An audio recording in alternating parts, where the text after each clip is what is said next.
Hello बच्चों, let's read this question. The question say that the order of solubility of noble gases in water is. बच्चों यहाँ पर noble gas के लिए solubility का 4 और यहाँ पर सीक्वेंस लगाया गया है। इनमें से हमको करेक्ट सीक्वेंस यानी ऑर्डर पहचानना है। तो सबसे पहले समझेंगे की कॉन्सेप्ट होगा physical properties of noble gas. अब बच्चों अगर नोबल गैस के सॉल्युबिलिटी की बात करेंगे तो बेसिकली जो नोबल गैस होते हैं वाटर में स्पेरेंगली सॉल्युबल होते हैं। इसके बाद अगर हम बात करें जिस नोबल गैस का साइज लार्ज होगा, गैस मॉलिक्यूल बिकम लार्जर मतलब जिसका साइज लार्ज होगा। The strength of the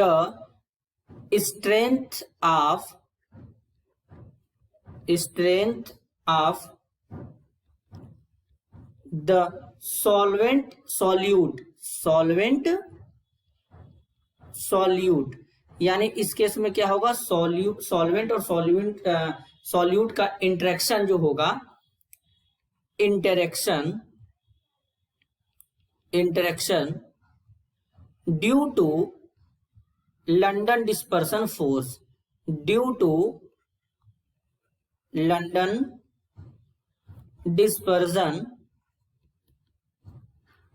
dispersion force increase. तो इस केस में क्या होगा, लंडन डिस्पर्जन फोर्स जो होगा बच्चों वो इंक्रीज कर जाएगा। और जब लंडन डिस्पर्जन फोर्स इंक्रीज कर जाएगा तो इस केस में क्या होगा, स्ट्रेंथ जो होगा सॉल्वेंट का अप्रोचिंग स्ट्रेंथ वो भी हमारा क्या हो जाएगा, बढ़ जाएगा। Means approaching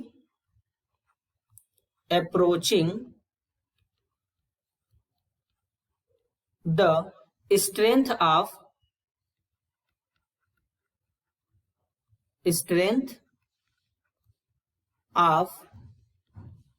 the solvent interaction,